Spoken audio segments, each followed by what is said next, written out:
സംസ്ഥാനത്തെ ആരോഗ്യവകുപ്പിലെ ചിലരുടെയെങ്കിലും കൊടിയ അനാസ്ഥയ്ക്ക് ഒരു ജീവന്റെ വില നൽകേണ്ടി വന്നിരിക്കുന്നു എന്നതാണ് സാഹചര്യം.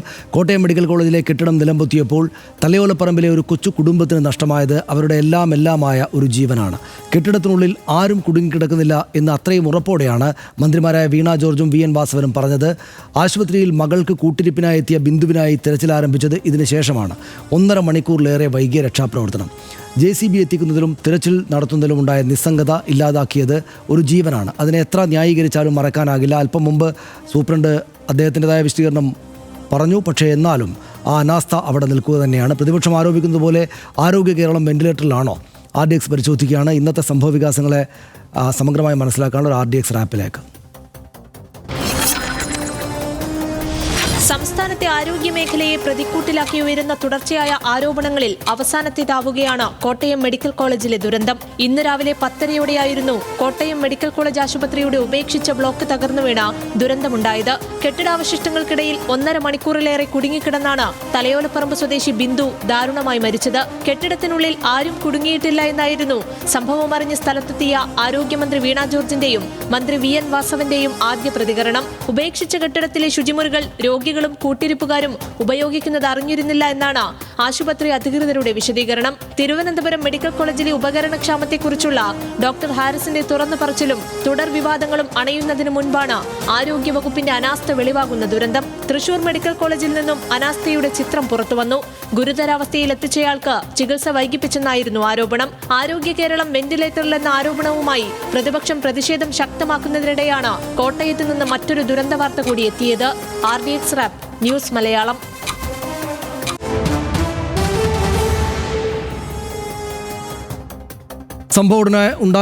സംഭവം ഉണ്ടായ ഉടനെ വന്ന മന്ത്രിമാരുടെ പ്രതികരണമാണ് ഈ സംഭവത്തിൻ്റെ ആഘാതത്തോളം തന്നെ വലിയ ആഘാതമായത്. കെട്ടിടം വീണ ശേഷം സംഭവസ്ഥലത്ത് എത്തിയ ആരോഗ്യമന്ത്രി വീണ ജോർജും ജില്ലയിലെ മന്ത്രി വി എൻ വാസവനും നടത്തിയ ആദ്യ പ്രതികരണങ്ങൾ നമുക്കൊന്നുകൂടെ കാണാം. ഈ ഒരു സ്ത്രീയെ കാണാതായി എന്ന് പറഞ്ഞൊരു അവരുടെ ഭർത്താവ് ഇത്തരത്തിലൊരു ഇങ്ങനെ വിളിച്ചിട്ടുണ്ടായിരുന്നു. അത് എല്ലാം വിവരം അറിഞ്ഞു. അങ്ങനെ ഒരു കാര്യമില്ല. ഇപ്പോൾ നമ്മൾ ഒരു കുട്ടിക്ക് ഇവിടെ ഒരു മുറിവുണ്ട്, സ്കാൻ ചെയ്തു. അപ്പോൾ ഒരു ഇൻറ്റേർണൽ ഇഞ്ചുറി ഇല്ല. അത് തുന്നലിട്ടാലും മതിയാകും. മറ്റാരും അവിടെ ഉള്ളതായിട്ട് ഇപ്പോൾ നമുക്ക് നിലവിൽ ഇതുവരെ ഇപ്പോൾ അവിടെ മെഷീൻ എത്തിയിട്ട് അത് പരിശോധന കൂടി നടത്തുകയാണല്ലോ. അങ്ങനെ ഒരു വിവരമില്ല. ഗുരുതരമായ പരിക്കൊന്നുമില്ല. ചെറിയ പരിക്കുകൾ മാത്രമേ ഇപ്പോൾ നമുക്കിപ്പോൾ തന്നെ ബാക്കി കാര്യം കൃത്യമായിട്ട് വന്നു. ഇവിടെ ബാക്കി JCB കൊണ്ട് മാറ്റി കഴിഞ്ഞാൽ ബാക്കി എന്തെങ്കിലും ഉണ്ടോ നമുക്ക് നോക്കാം. ഇല്ല. ഇതായിരുന്നു ആദ്യത്തെ പ്രതികരണം. സ്ത്രീയുടെ മൃതദേഹം കെട്ടിടാവശിഷ്ടങ്ങൾക്കിടയിൽ നിന്ന് കണ്ടെടുത്ത ശേഷം മന്ത്രിമാരായ വീണ ജോർജും വി എൻ വാസവനും നടത്തിയ പ്രതികരണങ്ങളെ കൂടി കാണാം. അല്ല, ഞാൻ വന്ന് നിന്നപ്പോഴല്ലേ ചോദിച്ചത്. അപ്പോൾ എനിക്ക് അവിടെ നിന്നുകൊണ്ട് എൻ്റെ അടുത്ത് പറഞ്ഞതാണല്ലോ എനിക്ക് പറയാൻ കഴിയുക. ഞാനൊരു ചർച്ചയ്ക്ക് ശേഷമല്ലല്ലോ പറഞ്ഞത്. ഞാൻ വന്ന് നിന്നുടനെയാണ് എന്നോട് ചോദിച്ചത്. അപ്പോൾ ആ ഘട്ടത്തിൽ എന്നോട് പറഞ്ഞ കാര്യങ്ങളാണല്ലോ. അപ്പോൾ പ്രിൻസിപ്പലും സൂപ്രണ്ടും അവർ ആ രീതിയിലാണ് അവിടെ നിന്ന് ഇൻഫർമേഷൻ ഉണ്ടായത്. ആളുകൾ അതിൻ്റെ ഇടയിൽ ഇറങ്ങി പരിശോധിച്ചു എന്നുള്ളതും പറഞ്ഞിരുന്നു. ഞങ്ങൾ രണ്ടുപേരും വേറൊരു മീറ്റിംഗ് CMന്റെ മീറ്റിംഗും അവർ റീജിയണൽ മീറ്റിംഗ് നടന്നുകൊണ്ടിരിക്കുന്നിടത്ത് കേട്ടപ്പോഴേ ചാടി ഓടി ഇവിടെ വന്നു. ഞാനാണ് ആദ്യം വന്ന് മിനിസ്റ്റർ പുറകെ വന്നു, ACS പുറകെ വന്നു, സൂപ്രണ്ട്. ഞങ്ങൾ ഒന്നിച്ചാണ് വണ്ടിയെ കയറി വരുന്നത്. സൂപ്രണ്ടൊക്കെ അവിടെയായിരുന്നു, അദ്ദേഹത്തിനോട് അറിയില്ല. അപ്പോൾ ഇവിടെ വന്ന് കണ്ട രംഗം വെച്ച് ഞങ്ങൾ ആദ്യം ചെയ്ത് ഞാൻ ഫയർഫോഴ്സിൻ്റെ ഡിസ്ട്രിക്ട് ഓഫീസർ ഓഫീസർ എന്ന് വിളിച്ചു വരാൻ പറഞ്ഞു. നിങ്ങൾ അടിയന്തരമായിട്ട് ഇത് മാറ്റാൻ ആവശ്യമായ ഇഷ്ടാച്ചി കൊണ്ടുവരാനുള്ള നിർദ്ദേശം കൊടുത്ത് ഞാൻ അടിയന്തരമായിട്ട് ആ കാര്യങ്ങൾ ചെയ്യിച്ച് അങ്ങനെയാണ് പെട്ടെന്ന് ആ സാധനം അല്ലെ അതുണ്ടോന്ന് അറിയാൻ വേണ്ടിയാണ് പെട്ടെന്ന് ചെയ്യാൻ പറഞ്ഞത്. ഞങ്ങൾ വന്നിട്ടാണ് ചെയ്യിച്ചേ. കോട്ടയത്തെ അപകടത്തിൽ സർക്കാരിനെതിരെ ആഞ്ഞടിക്കുകയായിരുന്നു പ്രതിപക്ഷം. രക്ഷാപ്രവർത്തനം വൈകിച്ചത് കെട്ടിടത്തിൽ ആരുമില്ല എന്ന ആരോഗ്യമന്ത്രിയുടെ പ്രഖ്യാപനം കൊണ്ടാണെന്ന് പ്രതിപക്ഷ നേതാവ് VD സതീശൻ പറഞ്ഞു. രക്ഷാപ്രവർത്തനം വൈകിയത് കൊടിയ അനാസ്ഥയാണെന്ന് ചാണ്ടി ഉമ്മൻ ആരോപിച്ചപ്പോൾ ഒന്നും സംഭവിച്ചിട്ടില്ല എന്ന് വരുത്തിത്തീർക്കാൻ സർക്കാർ ശ്രമിച്ചെന്ന് തിരുവഞ്ചൂർ രാധാകൃഷ്ണനും പറഞ്ഞു. ഇത്ര ദയനീയമായ ഒരു അവസ്ഥയിൽ ആരോഗ്യരംഗത്തെ എത്തിച്ചതിൻ്റെ ഉത്തരവാദിത്വം ആരോഗ്യമന്ത്രിക്കാണ്. രാജിവെച്ച് പുറത്തു പോകണം എന്നാണ് ഞങ്ങൾ ആവശ്യപ്പെടുന്നത്. ഇതൊരു മെഡിക്കൽ കോളേജ് ചെയ്യുന്ന പ്രവർത്തനമാണോ? ഇതാണോ മെഡിക്കൽ കോളേജ് ചെയ്യേണ്ടത്? ഇവിടെ ഒരു സംഭവം നടന്നപ്പോൾ അത് മറയ്ക്കാൻ വേണ്ടി അവിടെ താമസിച്ചിരുന്ന സകല രോഗികളെ അവിടുന്ന് മാറ്റി അവരെ ഡിസ്ചാർജ് കൊടുത്തു വിടുന്നത് എന്ത് മനുഷ്യത്വമാണെന്ന് ഈ സർക്കാർ പറയണം, ആരോഗ്യമന്ത്രി പറയണം, ഇവിടുത്തെ സൂപ്രണ്ടിന് പറയണം. ഇത് വീഴ്ചയുടേതല്ല പ്രശ്നം. യഥാർത്ഥത്തിലുണ്ടായ സംഭവം എന്തുകൊണ്ട് ജനങ്ങളിൽ നിന്ന് മറച്ചു വെച്ചു എന്നുള്ളതാണ് ഞങ്ങളുടെ ചോദ്യം. ഒരു പാവപ്പെട്ട സ്ത്രീ ഈ മണ്ണിന്റെ അടിയിൽ മരിച്ചു കിടക്കുന്ന സമയത്ത്, ശ്വാസം മുട്ടി മരിച്ചു കിടക്കുന്ന സമയത്ത് ഒന്നും സംഭവിച്ചിട്ടില്ല എന്ന് പറയത്തക്ക വിധത്തിൽ ഇതിനെ നിസ്സാരവൽക്കരിച്ചത് എന്തുകൊണ്ട് എന്നൊരു ചോദ്യമുണ്ട്. അതാണ് പ്രതിപക്ഷത്തിന്റെ ചോദ്യങ്ങൾ. വൈകിട്ടോടെ മുഖ്യമന്ത്രി പിണറായി വിജയൻ കോട്ടയം മെഡിക്കൽ കോളേജ് സന്ദർശിച്ചു. അതിന്റെ ദൃശ്യങ്ങൾ കാണാം.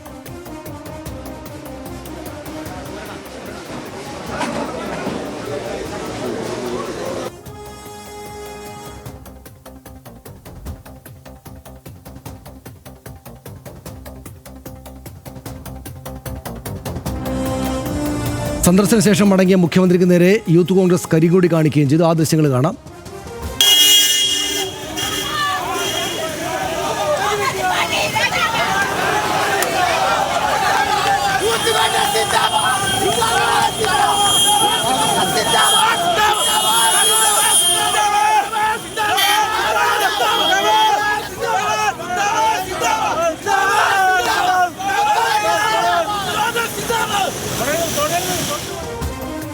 സംസ്ഥാനത്തിന്റെ വിവിധ ഭാഗങ്ങളിൽ ആരോഗ്യമേഖല വെന്റിലേറ്ററിലാണെന്ന് ആരോപിച്ച് പ്രതിപക്ഷ സംഘടനകൾ വൻ പ്രതിഷേധമുയർത്തി.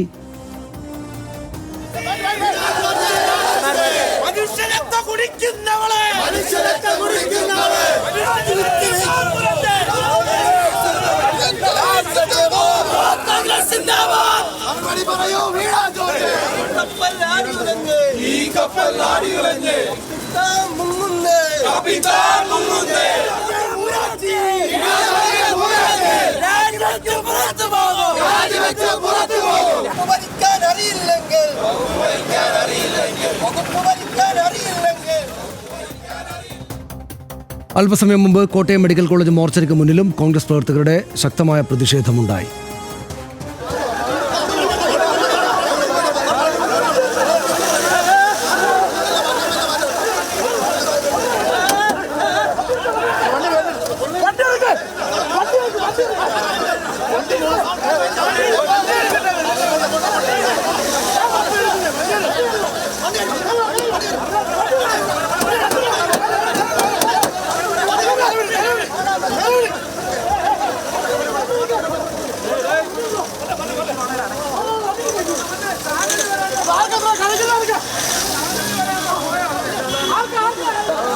നമ്മൾ കണ്ടതുപോലെ വലിയ സങ്കടകരമായിട്ടുള്ള സംഭവമാണ് ഉണ്ടായത്. നമ്മളൊട്ടും പ്രതീക്ഷിക്കാത്ത ഒരു സംഭവം ഈ ഘട്ടത്തിലുണ്ടായി. എനിക്ക് തോന്നുന്നു കോട്ടയത്ത് നാൽവിൻ കൂടെ ചേരും അവിടെ. നാൽവിൻ, അവിടെ ഇപ്പോഴെന്താണ് സ്ഥിതി? അതായത് പ്രതിപക്ഷ സംഘടനകൾ അതിശക്തമായിട്ടുള്ള പ്രതിഷേധ പരിപാടികളാണ് നടത്തിയത്. ഒട്ടും അവരങ്ങനെ തന്നെയാണ് ചെയ്യേണ്ടത്. അത്രയധികം ശക്തിയായിട്ടുള്ള എത്രയ്ക്ക് ശക്തിയായിട്ടുള്ള പ്രതിഷേധ പരിപാടികൾ നടത്തിയാലും അധികമാകാത്ത അത്രയ്ക്ക് വലിയൊരു സംഭവമാണല്ലോ അവിടെ ഉണ്ടായിരിക്കുന്നത്. അങ്ങേയറ്റം നിർഭാഗ്യകരമായ ഒരു സാഹചര്യം ഉണ്ടായിരിക്കുന്നു. ഇപ്പോഴെന്താണ് അവസ്ഥ? അവിടെ ഇപ്പോഴും പ്രതിഷേധവും മറ്റുമൊക്കെയാണോ ഉള്ളത്? സനീഷ്, ഹർഷൻ, ഇപ്പോൾ പ്രതിഷേധങ്ങൾ ഇപ്പോൾ ഒഴിഞ്ഞിട്ടുണ്ട്. ഒടുവിൽ കോൺഗ്രസ് പ്രവർത്തകർ പന്തം കൊളുത്തി പ്രകടനം നടത്തി അവർ പോലീസ് സ്റ്റേഷനിലേക്ക് പോയി അവിടെ വെച്ച് പ്രതിഷേധം അവസാനിപ്പിച്ചിട്ടുണ്ട് എന്നുള്ളതാണ് ഇവിടുത്തെ ഒരു സ്ഥിതി എന്ന് പറയുന്നത്. പക്ഷേ കോട്ടയം മെഡിക്കൽ കോളേജിലുണ്ടായ വളരെ നിർഭാഗ്യകരമായ ഒരു സംഭവം, ആ സംഭവം എന്ന് പറയുന്ന ഒരു അപകടമാണ്. അത് സ്വാഭാവികമായും എവിടെയും ഉണ്ടാകാവുന്ന സാധ്യതയുള്ള ഒരു സംഭവമാണ്. പക്ഷേ അതിൽ ഉണ്ടായ ജാഗ്രതക്കുറവ് എന്നാണ് ഇതിൻ്റെ വിന എന്ന് പറയുന്നത്. അവിടെ മന്ത്രിമാരടക്കം നടത്തിയ പ്രതികരണങ്ങൾ, അവിടെയാണ് പ്രശ്നങ്ങൾ ഉണ്ടായത് എന്ന് വേണം നമുക്ക് മനസ്സിലാക്കാൻ. ഒരു കെട്ടിടം തകർന്നു വീണുമ്പോൾ ആ കെട്ടിടത്തിനടിയിൽ ആരെങ്കിലും ഉണ്ടോ എന്ന് വളരെ വിശദമായി പരിശോധിച്ച് പറയേണ്ടതിന് പകരം ജാഗ്രത കുറവ് കൂടി ചില പ്രതികരണം നടത്തിയതിൻ്റെ ഒരു ഫലം കൂടിയാണ് ഇത്തരത്തിലൊരു സംഭവം ഉണ്ടാകുന്നത്, ഒരാളുടെ ജീവൻ നഷ്ടപ്പെടുന്നൊരു അവസ്ഥയുണ്ടാകുന്നത്. ഞാൻ മുമ്പ് സൂചിപ്പിച്ചതുപോലെ 2 വിഷയങ്ങളിലാണ് ഇതിൽ മറുപടി വരേണ്ടത്. ഒന്ന്, ഈ ഉപയോഗശൂന്യമായ കെട്ടിടം, കാലപ്പഴക്കം ചെന്ന കെട്ടിടം, അവിടെ പ്രവർത്തിക്കുന്ന ടോയ്ലറ്റ് ഫെസിലിറ്റി ഉള്ള സ്ഥലത്തേക്ക് എങ്ങനെ ആളുകൾ കയറി, പ്രവേശനം എന്തുകൊണ്ട് നിരോധിച്ചില്ല, ഇതാരുടെ വീഴ്ചയാണ്. രണ്ടാമത്തെ വിഷയം, ഈ കെട്ടിടത്തിൽ തകർന്നു വീണ സമയത്ത് ഇതിനടിയിലുണ്ടായിരുന്ന ഒരാളെ കണ്ടെത്താൻ സാധിച്ചില്ല. അതിന് ഈ റെസ്ക്യൂ പ്രവർത്തനങ്ങൾ നടത്തുന്നതിൽ വളരെ അമാന്തമുണ്ടായി എന്നുള്ളതാണ് ഏറ്റവും ശ്രദ്ധേയം. ഈ 2 വിഷയങ്ങളിലാണ് കൃത്യമായും ഇതിൽ സർക്കാരും അല്ലെങ്കിൽ മെഡിക്കൽ കോളേജ് അധികൃതരും ഒക്കെ മറുപടി പറയേണ്ടത് എന്ന് വേണം നമുക്ക് ഈ ഘട്ടത്തിൽ മനസ്സിലാക്കാൻ. വലിയ പ്രതിഷേധങ്ങളാണ് ഈ സംഭവങ്ങളെ തുടർന്ന് ഉണ്ടായതെന്നുള്ളത് നമ്മൾ കണ്ടതാണ്.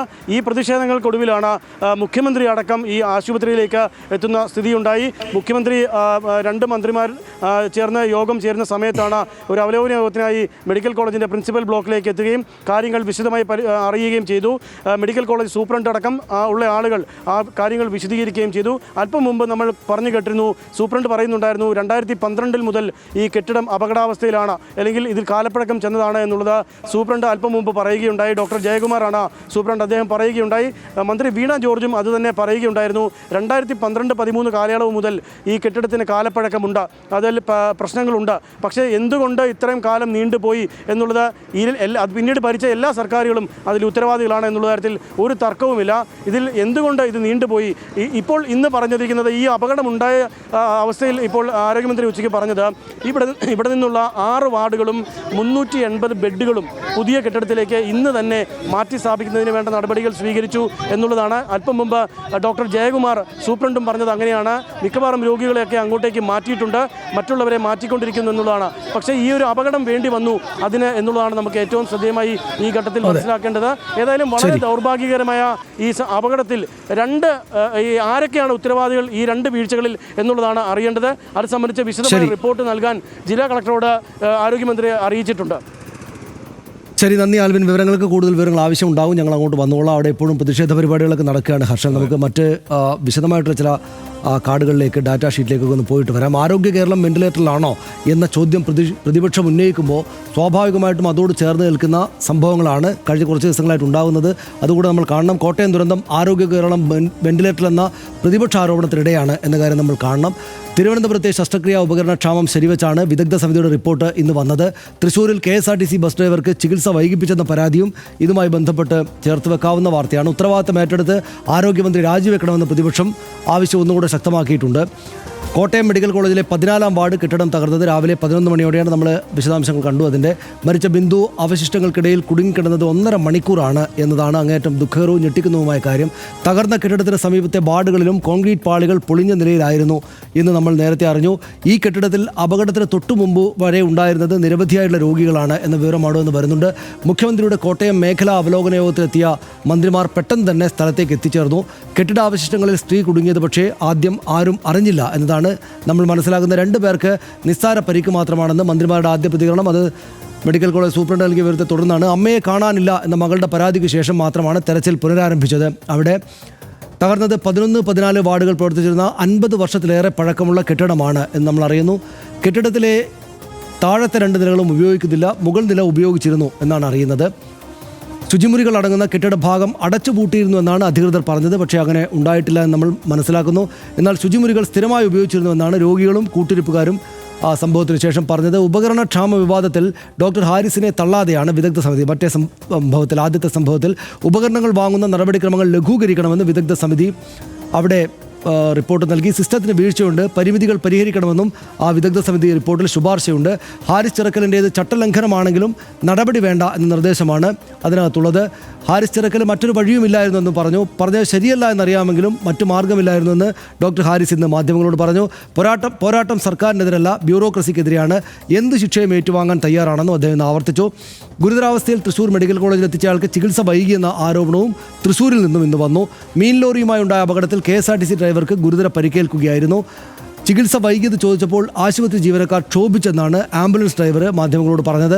സർക്കാർ ആശുപത്രിയല്ലേ ഇത് എന്ന് മറുപടി ലഭിച്ചതായും ആംബുലൻസ് ഡ്രൈവർ പറഞ്ഞു. ഇതെല്ലാം ചേർത്താണ് പ്രതിപക്ഷത്തിൻ്റെയും വിമർശനം വരുന്നത്. പക്ഷേ ഏറ്റവും വലിയ ദുഃഖകരമായ കാര്യം ഈ മരണമാണ്. അതൊട്ടും പ്രതീക്ഷിക്കാതെ ഉണ്ടായത്. അതോട് മന്ത്രിമാരുടെയൊക്കെ പ്രതികരണം ഏത് നിലക്ക് നോക്കിയാലും ശരിയല്ലാത്തത് എന്ന ആദ്യഘട്ടത്തിൽ തന്നെ തോന്നുന്നതായിട്ടാണ് എനിക്ക് അനുഭവപ്പെട്ടത്. ഇത് ചില കുഴപ്പങ്ങൾ പരിഹരിക്കാനുണ്ട് എന്ന തോന്നലല്ലേ നൽകുന്നത്? ഇതിലെനിക്ക് തോന്നുന്നത് ആൽവിൻ റിപ്പോർട്ട് ചെയ്ത മട്ടിൽ തന്നെയാണ് ഏതാണ്ട് കാര്യങ്ങൾ പോയത്. ഒരപകടം അത് എവിടെ വേണമെങ്കിലും എപ്പോൾ വേണമെങ്കിലും സംഭവിക്കാവുന്നതാണ്. അതിൽ അനാസ്ഥയുടെ തലമുണ്ടാവാം, അത് പല തലത്തിലാവാം. കാരണം 68 വർഷം പഴക്കമുള്ള ഒരു ബിൽഡിങ്ങാണ്. എനിക്ക് തോന്നുന്നത് ആ സൂപ്രണ്ട് നേരത്തെ പറഞ്ഞതുപോലെ ഒരു 92 മുതൽ ഇതിൻ്റെ അവിടെ ഇവിടെയൊക്കെ ഇടിഞ്ഞു പൊളിഞ്ഞ് വീഴുന്നതായിട്ടുള്ള പരാതികളുണ്ട്. ഞാൻ പല ആവർത്തി പോയിട്ടുള്ള, സനീഷും പോയിട്ടുണ്ടാവില്ല കോട്ടയത്തായതുകൊണ്ട്, പല ആവർത്തി പോയിട്ടുള്ള ഒരു മെഡിക്കൽ കോളേജ് കെട്ടിടമാണ്. അത് ശോച്യാവസ്ഥയിലാണ്. ആ കാണുന്ന കാലം മുതൽ ഒരു 30 വർഷം മുമ്പ് അത് ശോച്യാവസ്ഥയിൽ തന്നെയാണ് ആ കെട്ടിടം. അപ്പോൾ അതിൽ തീർച്ചയായും ഒരു ഗുരുതരമായ വീഴ്ച, സിസ്റ്റത്തിൻ്റെതായ വീഴ്ച ഉണ്ടായിട്ടുണ്ട്. മാറി മാറി വന്ന സർക്കാരുകളുടെ വീഴ്ചയുണ്ട്, അതിൻ്റെ ഈ ഭരണസമിതിയുടെ വീഴ്ചയുണ്ട്, ആ മേഖലയിലുള്ള രാഷ്ട്രീയ നേതൃത്വങ്ങളുടെ പോലും വീഴ്ച ആ നിലയ്ക്ക് നമുക്കതിനകത്ത് ആരോപിക്കാം. പക്ഷേ അതിനേക്കാളൊക്കെ ഉപരിയായി ഒരു ദുരന്തമുണ്ടായതിനു ശേഷം ഈ ഘട്ടത്തിൽ ഇതിലെവിടെയാണ് പാളിച്ച സംഭവിച്ചത് എന്ന് നമ്മൾ പരിശോധിച്ചാൽ, നമ്മളിപ്പോൾ ഒരു ദുരന്തമുണ്ടായ സ്ഥലത്ത് വന്നാൽ കൃത്യമായ വിവരങ്ങൾ അറിയാതെ ഉത്തരവാദിത്തപ്പെട്ട മന്ത്രിമാരൊന്നും ഈ വിഷയത്തിൽ പ്രതികരിക്കാൻ തന്നെ പാടില്ല. ഒന്നാമത്തെ വീഴ്ച അതിൽ തന്നെയാണ് സംഭവിച്ചതെന്നായിരിക്കുന്നത്. 2 കാര്യങ്ങളാണ് സനീഷ. ഒന്ന്, വീണ ജോർജ് പറഞ്ഞത് ആദ്യം തന്നെ അവിടെ വന്നിട്ട് പറഞ്ഞത് ഇത് പൂട്ടിക്കിടക്കുകയാണ്, ഇവിടെ രോഗികളില്ല എന്നുള്ള കാര്യമാണ് ആദ്യം പറയുന്നത്. അതായത് ആ ബിൽഡിങ്ങിൽ രോഗികളില്ല എന്ന വിവരവുമായി എങ്ങനെയാണ് മന്ത്രിക്ക് പ്രതികരിക്കാൻ പറ്റുക? അപ്പോൾ ആ കാര്യത്തെക്കുറിച്ച് കൃത്യമായി അറിഞ്ഞിട്ടില്ല. അല്ലെങ്കിൽ ഈ പറയുന്ന ആശുപത്രി സൂപ്രണ്ട് വിശദീകരിച്ച് കൊടുത്ത കാര്യങ്ങളെക്കുറിച്ച് അതിൽ ഒരു വീഴ്ച ഉണ്ടായിട്ടുണ്ടാവാം, അല്ലെങ്കിൽ അതൊരു വ്യക്തതക്കുറവുണ്ട്. ആ സന്ദർഭം എന്ന് പറയുന്നത് അത് വിശദീകരിക്കാനുള്ളൊരു സന്ദർഭമല്ല. കാരണം എല്ലാവരും ആരോപിക്കുന്നത് പോലെ, ഇപ്പോൾ ചാണ്ടി ഉമ്മനൊക്കെ ആരോപിക്കുന്നത് പോലെ, ഇപ്പോൾ തിരുവഞ്ചൂർ രാധാകൃഷ്ണൻ പറഞ്ഞു അതിന് കീഴെ ആ കെട്ടിടാവശിഷ്ടങ്ങൾക്ക് കീഴെ ഒരു സ്ത്രീ മരിച്ചു കിടക്കുകയാണല്ലോ എന്ന്. എങ്ങനെ മരിച്ചെന്ന് പറയാൻ പറ്റുക? മരിച്ചിട്ട് പോലും ഉണ്ടാവില്ലല്ലോ ഒരു പക്ഷേ. ആ രക്ഷാപ്രവർത്തനം നടക്കേണ്ട അവസ്ഥയിൽ അതായത് ഒരു പക്ഷേ ജീവനോട് മല്ലടിക്കുകയായിരിക്കാം, ജീവന് വേണ്ടി മല്ലടിക്കുകയായിരിക്കാം, ആ അവസ്ഥയിൽ ഒരു സ്ത്രീ കിടക്കുകയാണ് എന്നുള്ളത് ഒരു വസ്തുതയാണ്. അപ്പോൾ ഇതൊന്നും ആ കാര്യത്തിലൊന്നും ഒരു വ്യക്തത വരുന്നതിന് മുമ്പുള്ള ഒരു പ്രതികരണം എന്ന് പറയുന്നത് വലിയ അബദ്ധമായി പോയി എന്നുള്ള കാര്യത്തിൽ സംശയമൊന്നുമില്ല. 2ാമത്തെ കാര്യം, അതായത് ആദ്യം പറയുന്നത് അവിടെ ആളുകളില്ല, അത് അടച്ചിട്ടിരിക്കുന്ന കെട്ടിടമാണെന്ന് പറയുന്നു. 2, ഇതിൻ്റെ അടിയിൽ ആരും ഇല്ല എന്നുള്ളത് എങ്ങനെയാണ് അങ്ങനെ ആ ഘട്ടത്തിൽ സ്ഥിരീകരിക്കാൻ കഴിയുക? ഇതിൻ്റെ ഒരു വ്യാപ്തി വർദ്ധിപ്പിച്ചത് ഒരു പക്ഷേ അതിനുശേഷം അവിടെ നിന്ന് ഒരാളെ കണ്ടെത്തിയപ്പോഴായിരിക്കും. കാരണം 1-2 കാര്യമുണ്ട്. ഒന്ന്, 2013 ഇതിൻ്റെ ദുർബലാവസ്ഥയെക്കുറിച്ച് കൃത്യമായി കണ്ടെത്തി ഇതിങ്ങനെ തുടർന്ന് മുന്നോട്ട് പോകാൻ കഴിയില്ല എന്ന് സർക്കാർ കണ്ടെത്തിയതാണ്, അല്ലെങ്കിൽ ആ സംവിധാനം കണ്ടെത്തിയതാണ്. 2016 ഇതിന് ഫണ്ട് അനുവദിക്കണം എന്നുള്ള തീരുമാനമുണ്ടാകുന്നു, പുതിയ കെട്ടിടം പണിയാനുള്ള തീരുമാനമുണ്ടാകുന്നു. 567 കോടി രൂപ അനുവദിച്ചു, ചെറിയ തുകയൊന്നുമല്ല, കിഫ്ബിയിലൂടെ അനുവദിച്ചു. വലിയ കെട്ടിടം, ഈ സംവിധാനം മുഴുവൻ മാറ്റാൻ പറ്റുന്ന കെട്ടിടം പണിത് അതിൻ്റെ 95% പണികളും പൂർത്തിയായി. കഴിഞ്ഞ മാസം അവിടെ യോഗം ചേർന്നു എന്നാണല്ലോ VN വാസവൻ മിനിസ്റ്റർ പറഞ്ഞത്. കഴിഞ്ഞ മാസം അവിടെ യോഗം ചേർന്ന് ഈ മാസം അവിടേക്ക് രോഗികളെ മാറ്റാനും ആ ഉദ്ഘാടനം പിന്നീട് എപ്പോഴത്തേക്കെങ്കിലും വെക്കാമെന്ന്. അതായത് 3 വീഴ്ച ഇതിൽ സംഭവിച്ചു എന്ന് പറയുന്നത്. 1ാമത്തെ വീഴ്ച ഈ കെട്ടിടം അടച്ചിട്ടിരിക്കുന്നു എന്ന് ആദ്യം പറഞ്ഞത്. 2ാമത്തെ വീഴ്ച ഇതിനടിയിൽ ആരുമില്ല എന്ന് പറഞ്ഞത്. 3ാമത്തെ വീഴ്ച, ഗുരുതരമായ വീഴ്ച, ഇതിൻ്റെ ഉദ്ഘാടനം എന്തിനാണ് നീട്ടിക്കൊണ്ടുപോകുന്നത്? ഇത് സ്വാഭാവികം. ഇപ്പോൾ പല ആരോപണങ്ങളുണ്ട്, തെരഞ്ഞെടുപ്പ് കാലം അടുക്കുമ്പോഴേക്ക് ഉദ്ഘാടനം നിർവഹിക്കാമെന്നുള്ളത്. ചില രാഷ്ട്രീയ നേതൃത്വങ്ങൾ അങ്ങനെ ചില തന്ത്രമൊക്കെ സ്വീകരിക്കാറുണ്ട്. പക്ഷേ രോഗികളെ മാറ്റാൻ 95% പൂർത്തിയായാൽ ഇങ്ങനെ അപകടാവസ്ഥയിൽ നിൽക്കുന്ന ഒരു കെട്ടിടത്തിൽ രോഗികളെ താമസിപ്പിക്കാതെ എത്രയും പെട്ടെന്ന് മാറ്റുക തന്നെയായിരുന്നു വേണ്ടിയത്. മാറ്റിയിട്ടുണ്ടാവുമെന്നുള്ള പ്രതീക്ഷയിൽ നിന്നാണല്ലോ, അതായത് കഴിഞ്ഞ മാസത്തെ യോഗത്തിന് ശേഷം മാറ്റിയിട്ടുണ്ടാവുമെന്നുള്ള പ്രതീക്ഷയിൽ നിന്നാണല്ലോ വീണ ജോർജ് പറയുന്നത് ഇവിടെ രോഗികളില്ല, അപ്പുറത്തേക്ക് മാറ്റിയിട്ടുണ്ട് എന്നുള്ളത്.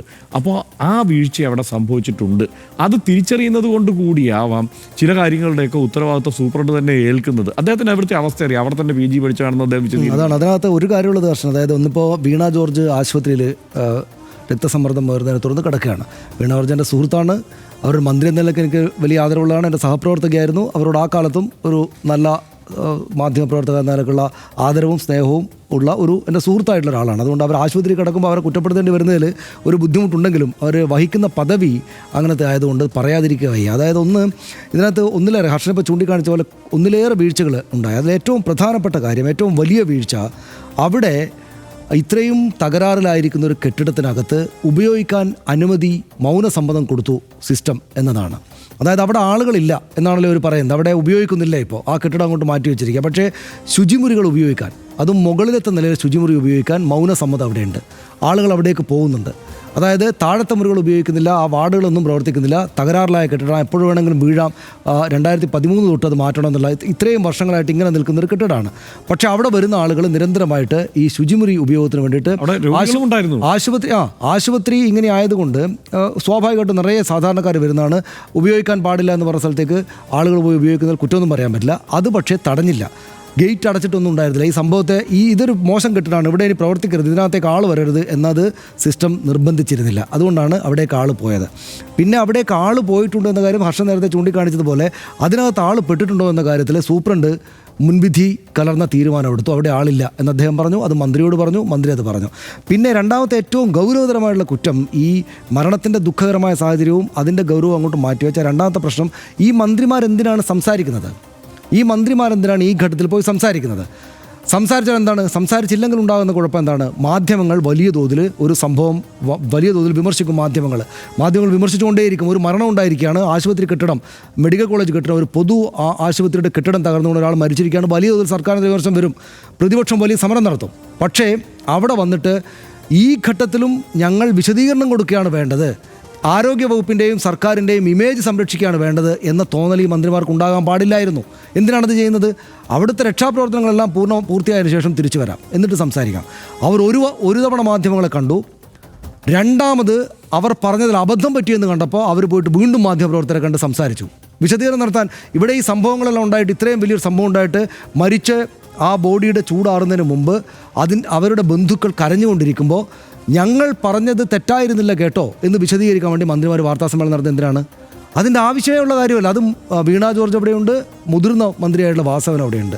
ഇവർ രണ്ടുപേരും അതായത് ആ വാർത്താസമ്മേളനം കാണുമ്പോൾ അവർക്കത് മനസ്സിലാകുന്നുണ്ടാവില്ല, കാരണം അവരുടെ ഉള്ളിലുള്ള കാര്യങ്ങൾ വേറെയാണ്. പക്ഷേ കാണുന്ന ആളുകളുടെ മുന്നിൽ എന്താ പ്രത്യക്ഷപ്പെടുന്നത്? നമ്മൾ ന്യൂസ് ഡെസ്കിൽ നിന്ന് നോക്കുമ്പോൾ എന്താ പ്രത്യക്ഷപ്പെടുന്നത്?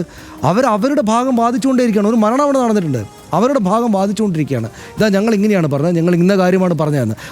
അതിൻ്റെ ഒരു കാരണം കഴിഞ്ഞ കുറേ ദിവസമായിട്ട് ആരോഗ്യവകുപ്പിനെതിരെ വലിയ തോതിലുള്ള വിമർശനം നടന്നുകൊണ്ടിരിക്കുന്നതുകൊണ്ടാണ് പ്രതിപക്ഷ സമരം നടക്കുന്നതാണ്. പക്ഷേ അത് ഇന്നലെ വരെ, അല്ലെങ്കിൽ ഈ സംഭവം ഉണ്ടാകുന്ന വരെയുള്ള പോലുള്ള സംഭവം അല്ല. ഇപ്പോൾ ഒരു മരണം നടന്നു കഴിഞ്ഞു, അവിടെ വിനയാന്വിതരാകുകയാണ് നമ്മുടെ അധികാരികൾ ചെയ്യേണ്ടത്. ആ വിനയാന്വിതരാകുകയല്ല അവർ ചെയ്തത്. അവർ ഞങ്ങളുടെ സിസ്റ്റത്തെ, എന്ന് വെച്ചാൽ ഞങ്ങളുടെ സർക്കാരിനെ സംരക്ഷിക്കണമല്ലോ എന്നാണ് അവരുടെ മനസ്സിൽ വർക്ക് ചെയ്തത്. അതുകൊണ്ടാണ് അവർക്ക് 2-3 തവണ മാധ്യമങ്ങളോട് സംസാരിക്കുന്നത്. ഒറ്റ കാര്യം കൂടെ ഞാൻ പറയാം. ഇവിടെ ഹാരിസ് ചിറക്കൽ എന്ന് പറയുന്ന വിസിൽ ബ്ലോവർ ഡോക്ടറുടെ പ്രാധാന്യം, പ്രാമുഖ്യം, അതുപോലുള്ള ആളുകൾ എത്ര പ്രധാനപ്പെട്ടതാണ് ഒരു സിസ്റ്റത്തിനകത്ത് എന്നൊന്നും കൂടെ തെളിയുക ചെയ്യുന്നത്. ആ മെഡിക്കൽ കോളേജിലെ ഏതെങ്കിലും ഒരു ഡോക്ടർ, ഈ കെട്ടിടം തകർന്നു വീഴും കേട്ടോ, ഇതിനകത്ത് ടോയ്ലറ്റ് ഉപയോഗിക്കുന്ന ആളുകൾ ബുദ്ധിമുട്ടുണ്ടാകും കേട്ടോ, നിങ്ങൾ എത്രയും പെട്ടെന്ന് ഉദ്ഘാടനം നടത്തണം എന്ന് ഒരാൾ പറഞ്ഞിരുന്നെങ്കിൽ ഈ സംഭവം ഉണ്ടാവില്ലല്ലോ, ഒരു കുടുംബം കരയില്ലല്ലോ, ഇവിടെ ഇത്ര വലിയ ചർച്ച നടക്കില്ലല്ലോ, ഈ നാട്ടിൽ ഇത്ര വലിയ സമരം നടക്കില്ലല്ലോ. അപ്പോൾ അവിടെ ഈ പിന്നീട് ഹാരിസ് ചിറക്കലിനോട് ആദ്യം ഒന്ന് വിനയാന്വിതമായിട്ടുള്ള ഈ സിസ്റ്റം, സർക്കാർ, അവരുടെ പാർട്ടി, അതിൻ്റെ സംവിധാനങ്ങൾ ഒരല്പം സ്വരം കർക്കശമാക്കുന്നത് നമ്മൾ കേട്ടല്ലോ, ഇന്നലെ കേട്ടല്ലോ. അത് ശരിയല്ലാത്തൊരു കാർക്കശ്യ സ്വരമാണല്ലോ ഇവരുടെ ഭാഗത്ത് നിന്ന് വരുന്നത്. ആദ്യഘട്ടത്തിൽ അദ്ദേഹം പറഞ്ഞത് ശരിയാണ്, അദ്ദേഹം നല്ല മികച്ച ഡോക്ടറാണെന്നൊക്കെ പറഞ്ഞു കിടന്ന് മുഖ്യമന്ത്രിയുടെ ആളുകളുടെ ശബ്ദം ഒന്ന് കാർക്കശ്യമാർന്നതായല്ലോ എന്ന് നമ്മൾക്ക് തോന്നിയില്ലേ? ആ തോന്നലിന് പിന്നാലെ ഈ സംഭവം ഉണ്ടായതിൻ്റെ കാര്യം എന്താണ്? അവിടെ സംവിധാനങ്ങൾക്കകത്ത് സൂപ്രണ്ടോ അല്ലെങ്കിൽ മറ്റേതെങ്കിലും ഡോക്ടർമാരോ ഇവിടെ ഒരു കുഴപ്പമുണ്ട് കേട്ടോ എന്ന് ചൂണ്ടിക്കാണിക്കാൻ അവിടെ ആവശ്യമുണ്ട്.